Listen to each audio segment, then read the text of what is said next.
welcome back. Let's see what's happening between the borders of counties and countries.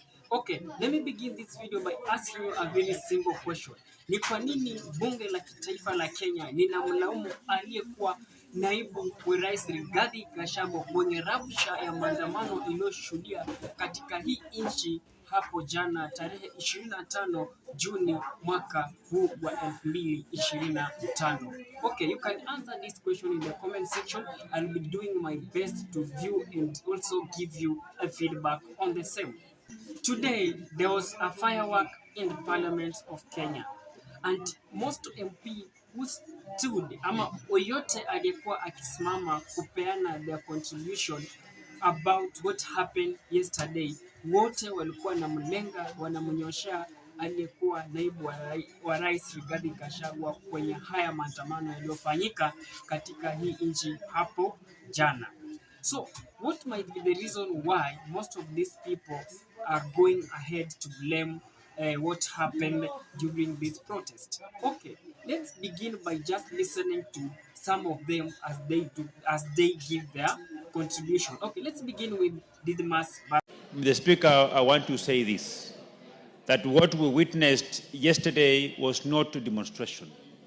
What we witnessed yesterday was a group of criminals that were mobilized by an individual who want to use the tears of Kenyans who are losing their businesses and the blood that our young people are shedding to resurrect his already stifled political career.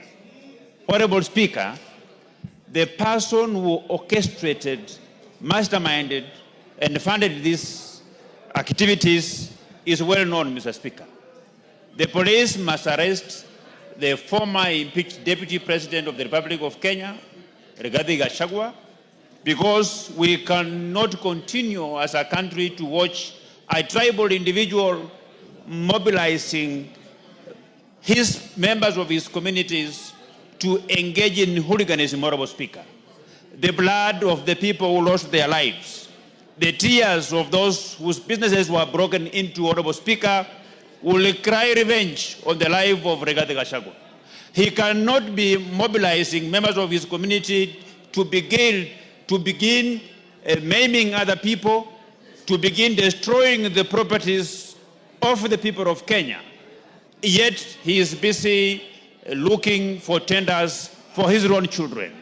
The law must be applied equitably and equally, regardless of whether the criminal is a rich who live in the castle or is a poor person who lives beneath the bridge, Honorable Speaker. The Rigathi Gachagua must be arrested and prosecuted and taken to jail. Okay, now let's listen to, there was a MP of... A bloodthirsty personality, a vampire of our generation, the man who cares less, the man who feels nothing. Mr. Speaker, we as members of Parliament have come across the wrath of this man. I had started with the wrath of this man on Sunday. He came to my constituency sorting everybody and he brought this to Nairobi. It is a shame. It's a shame to the organizers. It's a shame to those people who came and encouraged our people to rape our women. It is so bad. It's a shame. And here, now, let's listen to Kimani Ichung'wah. Not build a country that way. That is why, Honorable Speaker, we are asking the Inspector General of Police. It cannot rest at this. Nobody, not Kimani Ichung'wah, not Rigathi Gachagua, not the sitting members of Parliament in this House, Honorable Speaker, who are doing this work, and some 2 senators, Honorable Speaker. And as Honorable Junaid Mohammed has said, if you look at the trajectory of violence and destruction that visited, you can associate that violence with a particular politician and the area they come from and the kind of thuggery that was going on, Honorable Speaker. So as we condemn, Honorable Speaker, let us call on the Inspector General of Police and the Director of Criminal Investigations. Anybody involved in this criminality, whether it is Kimani Ichung'wah, whether it is Junaid Mohammed, whether it is Rigathi Gachagua, whether it is Jane Kehara, whether it is Kaluma, whether it is Ngogoyo, whether it is Major Dong, whether it is Gakuya, whether it is Senator Medho, investigate each and every one of them without fear or without favor, and whoever is culpable, bring them to book, Honorable Speaker. Because we cannot have a country of lawlessness, Honorable Speaker. We cannot have a country... Honorable Speaker, I was finishing by saying we can't have a country where I purport to speak for the people, my people, yet I mobilize people to destroy my people's property. I mobilize people to kill our own people so that we make political capital out of it. We must desist as political leaders in this country from using our people as political pawns to make political capital out of, Honorable Speaker. And I condemn the lawlessness, the violence, and congratulate the people of Mombasa, Honorable Speaker.